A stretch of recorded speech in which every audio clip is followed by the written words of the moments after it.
आज श्रावण मास का 25वां दिन।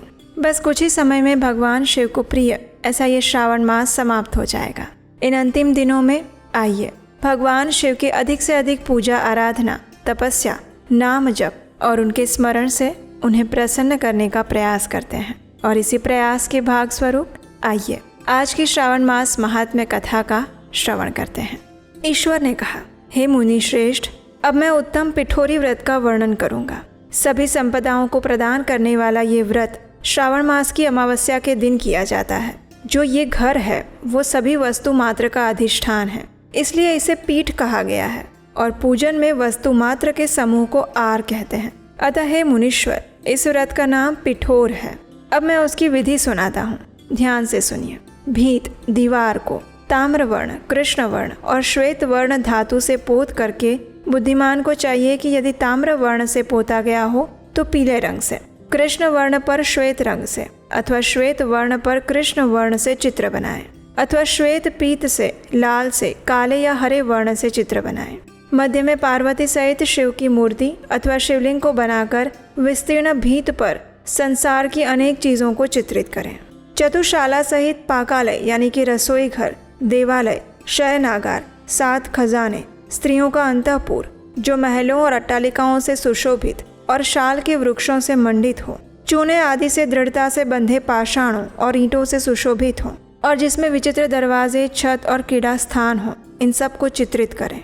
उसके बाद बकरियां, गायें, भैंस, घोड़े, ऊंट, हाथी, चलने वाला रथ, अनेक प्रकार की सवारी गाड़ियां, स्त्रियां, बच्चे, वृद्ध, युवान, पुरुष, पालकी, झूला और अनेक प्रकार के मंच, इन सब को भी चित्रित करें। सुवर्ण, चांदी, ताम्र, सीसा, लोहा, मिट्टी और पीतल के और अन्य प्रकार के विभिन्न रंगों वाले पात्रों को लिखें। शयन संबंधी जितने भी साधन हैं, चारपाई, पलंग, बिस्तर, तकिया आदि, बिल्ली, मैना, अन्य और भी शुभ पक्षी, पुरुषों और स्त्रियों के अनेक प्रकार के आभूषण, बिछाने और ओढ़ने के जो वस्त्र हैं, यज्ञ के जितने भी पात्र हैं, मंथन के लिए 2 स्तंभ और 3 रस्सियां, दूध, मक्खन, दही, तक्र, छाछ, घी, तेल, तिल, इन सभी को भीत पर चित्रित करें। उसके बाद गेहूं, चावल, अरहर, जौ, मक्का, वार्तानल, चना, मसूर, कुल्थी, मूंग, कांगनी, तिल, कोदो, कादसी नामक अन्न, सावा, चावल, उड़द, ये सभी धान्य वर्गों को भी अंकित करें।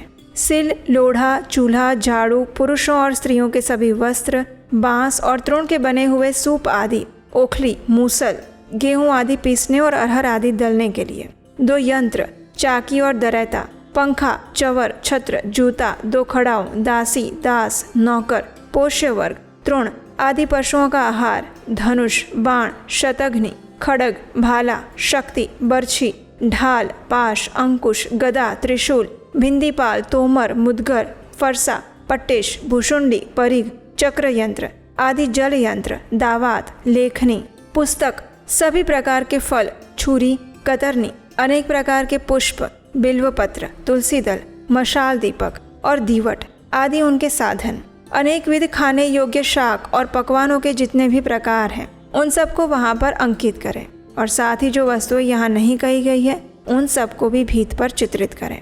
अब मनुष्य यहाँ कितना लिख सकता है और मैं कितना कह सकता हूँ, क्योंकि एक एक पदार्थ के भी सैकड़ों और हजारों भेद हैं। 16 उपचारों से इन सभी वस्तुओं का पूजन होना चाहिए। पूजन में अनेक प्रकार के गंध द्रव्य, पुष्प, धूप और चंदन अर्पित करने चाहिए। ब्राह्मणों, बालकों और सौभाग्यवती स्त्रियों को भोजन करवाएं। उसके बाद पार्वती सहित शिव से प्रार्थना करें, हे प्रभु, मेरा व्रत संपूर्ण हो।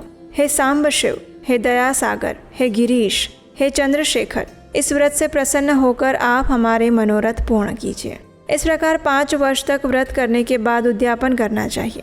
इसमें ध्रुत और बिल्व पत्रों से शिव मंत्र के द्वारा होम होता है। एक दिन अधिवासन करके सर्वप्रथम ग्रह होम करना चाहिए।